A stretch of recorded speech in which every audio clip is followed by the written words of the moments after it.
कलौ मोहागारे विषय विषसंतप्तमनसा तमश्चक्रे दूरं मृदुसदुपदेशामृतगिरा सतां चेतस्तोषे धीरदयवनानामृगपति परेशं साक्षातं गुरुवर कबीरं हृदे नमः। यो ब्रह्माणं विदधाति पूर्वं यो वै वेदांश्च प्रणोति तस्मै तमः देवमात्मबुद्धिप्रकाशं मुमुक्षुर्वै शरणमहं प्रपद्ये मुमुक्षुर्वै शरणमहं प्रपद्ये। प्रेम से बोलिए सदगुरु कबीर साहेब की जय। सदगुरु कबीर साहेब की जय। सब संत भक्त समाज की जय। गुरु पूर्णिमा महामहोत्सव की आज के आनंद की सत्य पुरुष परमात्मा हम सबके हृदय में विराजमान सदगुरु कबीर साहेब परम आदरणीय परम श्रद्धेय हमारे दोनों गुरुजन महंत साहेब परम आदरणीय परम श्रद्धेय सभी भक्त सज्जन देवियों सज्जनों प्यारे बच्चों परम पावन अवसर इस पवित्र श्री कबीर काउंसिल गुरुधाम में हम सब लोग उपस्थित हैं। आषाढ़ मास की पूर्णिमा, यद्यपि उदया तिथि के अनुसार कल भी पूर्णिमा है, लेकिन व्रत की पूर्णिमा आज हम आप सब लोगों ने अपने अपने गुरुजनों के और हर पूर्णिमा की भांति व्रत किए और शाम को सूर्यास्त के बाद साथी ज्ञानंदी की आरती में हम सब लोग बहुत प्रेम और श्रद्धा भक्ति के साथ भाग ले रहे हैं। सदगुरु कबीर साहब की यह पावन परंपरा जिसमें गुरु ही सब कुछ है, और जब गुरु की बात सदगुरु कबीर साहब करते हैं तो सर्वप्रथम माता पिता हमारे गुरु हैं। उसके बाद जो हमारे विद्यालयों के गुरु हैं, जो हमारे घर में पूजा हवन कथा आदि कराने आते हैं, वे भी हमारे गुरु हैं। और इसके अलावा जो हमारे ऐसे लोग जो हमारे कहना चाहिए एक आधिकारिक रूप से नहीं किंतु कभी न कभी मार्ग चलते हुए या कहीं पर बैठे हुए या किसी और माध्यम से, जैसे कि हमारे ग्रंथ है, टेलीविजन है, आजकल मीडिया है, ये सब भी कभी कभी बहुत प्रकार के हमें ज्ञान देते हैं, ये सब गुरु के माध्यम से। लेकिन जो सर्वोपरि गुरु हैं, जिनको हम कहते हैं, जिनके माध्यम से जिनके सानिध्य में आने से हम द्विज होते हैं, हमारा दूसरा जन्म होता है, वह जो हमें आध्यात्मिक ज्ञान देते हैं, जो हमें मुक्ति के मार्ग में ले चलते हैं, वो हमारे लिए सदगुरु हैं। और आज उन्हीं का गुरु पूर्णिमा का अवसर है, व्यास पूर्णिमा का अवसर है, क्योंकि हम सब लोग मातृ दिवस, टीचर्स डे सब मनाते हैं हम लोग, लेकिन आज का दिन विशेष रूप से उन्हें आध्यात्मिक गुरुओं के लिए जिनके माध्यम से हमने गुरु दीक्षा प्राप्त की। मेरा सौभाग्य सदगुरु किशोरदास जी महाराज साहब से हमने गुरु दीक्षा प्राप्त की 1973 में, 1973 में गुरु दीक्षा ली हमने। उस समय हमने संन्यास लिया और मेरा जो इस जीवन में आने का प्रेरणा स्रोत थे वो थे हमारे सदगुरु गंगादास जी साहब, जो हरिद्वार में रहते थे। उनका पिछले 4 साल पूर्व सत्यलोकवास हुआ। हमारे गुरुदेव महाराज 1985 में उनका सत्यलोकवास हुआ। इसी प्रकार इस कबीर काउंसिल के आश्रम के अन्य जो हमारे पूर्व गुरुजन रहे, उन सबको स्मरण करने का अवसर है। आप सब लोग अपने माता पिता के साथ साथ उन गुरुजनों को स्मरण करें, नमन करें, उनके चरणों की वंदना करें जिनसे आपने गुरु दीक्षा लिया, क्योंकि एक जन्म माता पिता के माध्यम से हमें मिलता है और दूसरा जन्म हमें मिलता है जब हम गुरु दीक्षा लेते हैं या कोई यज्ञोपवी संस्कार कराता है, वो बीज कहलाता है।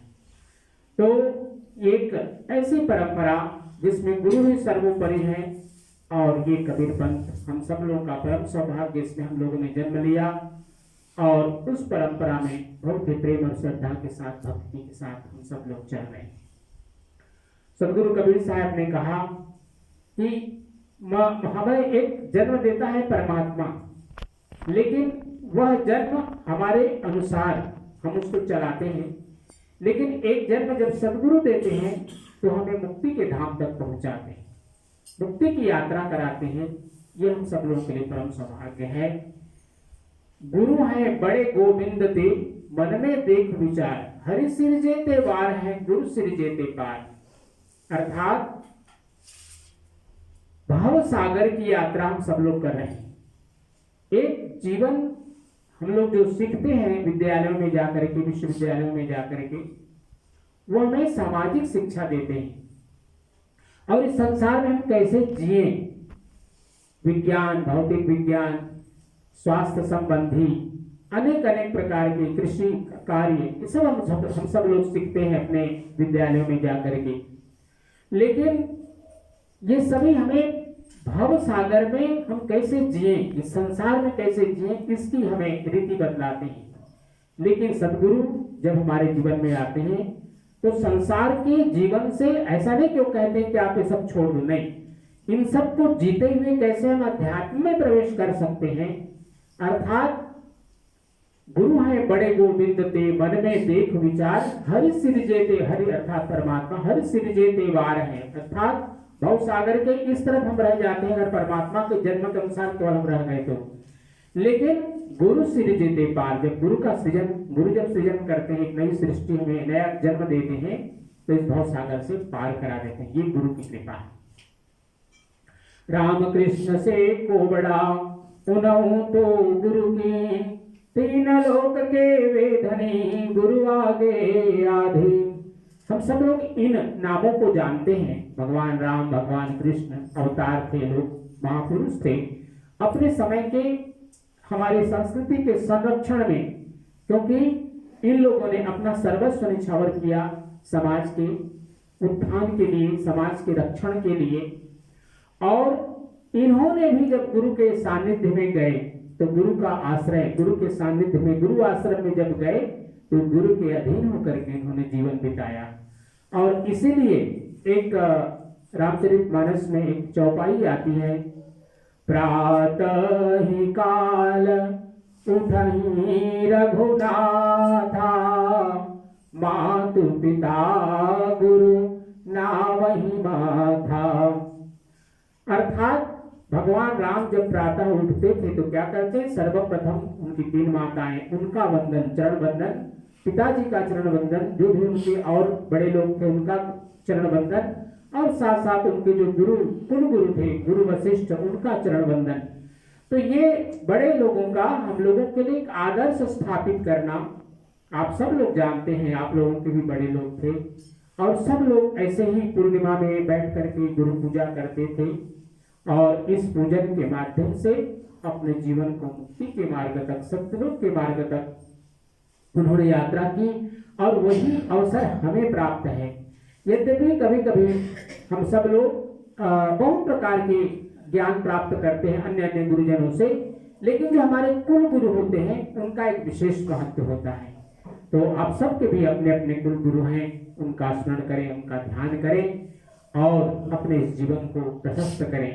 प्राचीन काल में जो हमारे संस्कृत के ग्रंथ थे उसमें बहुत सुंदर बात, एक बात आई कि गुरु मेवाभिगच्छे समित पाणी श्रोत्रियम ब्रह्मनिष्ठम। इसमें दोनों की चर्चा हो गई, गुरु कैसा हो और शिष्य भी कैसा हो।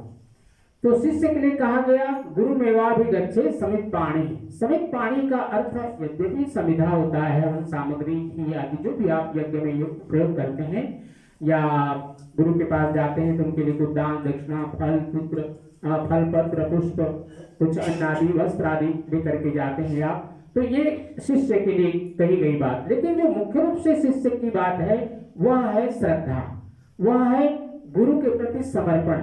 ये शिष्य के लिए बहुत आवश्यक है, क्योंकि ऐसा नहीं कर सकते कि हम गुरु को कुछ दे रहे हैं तो हम अहंकार करेंगे, गुरु को तो हमने दिया, गुरु हमारे देने से उसका जीवन यात्रा चलता है, तो फिर आपकी गुरु की भक्ति अधूरी रह जाती है। इसी प्रकार जब हम समर्पित भाव से गुरु के पास जाते हैं तभी हमें गुरु का आशीर्वाद प्राप्त होता है, वो हमारे जीवन में सफलीभूत होता है।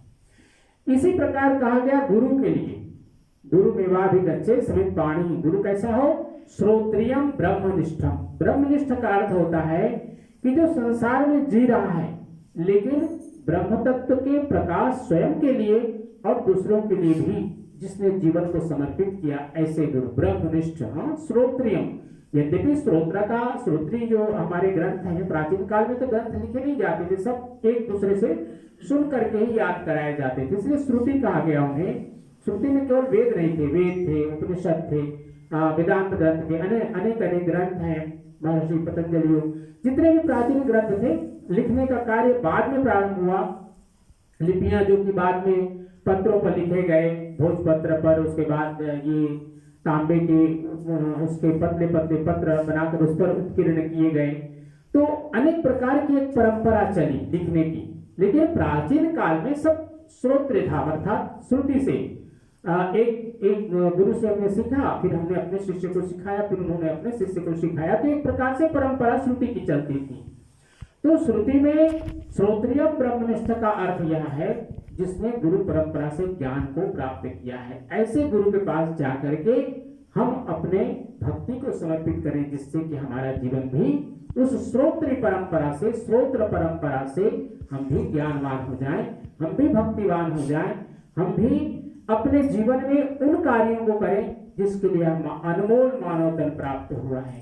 तो गुरु मेवाभिगत से समित प्राणी श्रोत्रिय ब्रह्मनिष्ठ, अर्थात हम अपने जीवन की जो एक यात्रा है उसको निश्चय ही संसार से शुरू करते हैं, लेकिन संसार से पार होने की यात्रा गुरु हमें प्रदान करते हैं। इसी प्रकार से सदगुरु कबीर साहब ने गुरु को इतना ऊंचा स्थान दिया, उन्होंने कहा कि परमात्मा और गुरु को आप कभी अलग न समझें। हमने परमात्मा को नहीं देखा, लेकिन गुरु हमारे समक्ष है, माता पिता के रूप में, बड़े लोगों के रूप में, शिक्षक के रूप में, हमारे सदगुरु जिनसे हमने गुरु दीक्षा लिया उनके रूप में। तो ये प्रत्यक्ष भगवान है, गुरु को इसलिए प्रत्यक्ष भगवान सदगुरु कबीर साहब ने कहा। और उन्होंने कहा कि अगर आप इनको दुख देते हैं, इनको कष्ट देते हैं, मान लो परमात्मा कभी आपको आशीर्वाद नहीं देंगे, कभी आप सुखी नहीं होंगे, क्योंकि वो अदृश्य रूप में इन्हीं गुरुजनों के साथ जुड़े हुए हैं। तो ये आज का परम पावन अवसर, आप सबका जीवन सुखमय हो, मंगलमय हो। हमारे गुरुजन विराजमान हैं, हम सब लोगों का सौभाग्य है। आप सब लोग भी किसी न किसी रूप में गुरु हैं, बस अपने गुरुजनों को पूर्व जिनसे आपने कुछ ज्ञान दीक्षा प्राप्त किया उनको स्मरण करें, उनको नमन करें और इस परंपरा को इसी प्रकार आगे ले चलें। आइए साहब के पावन नाम का संकीर्तन करते हैं, उसके बाद विधि को आगे बढ़ाएंगे।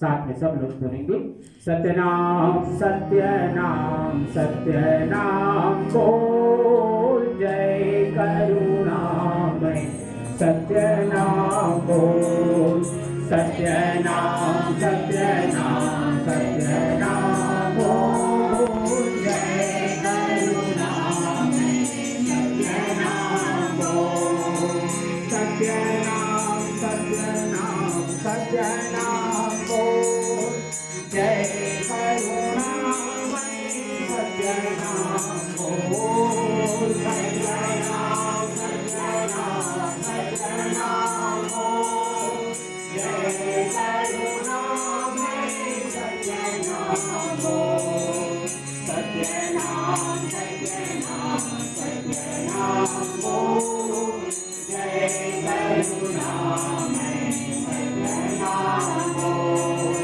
जय करुणामय सत्यनाम बोल, जय करुणामय सत्यनाम बोल।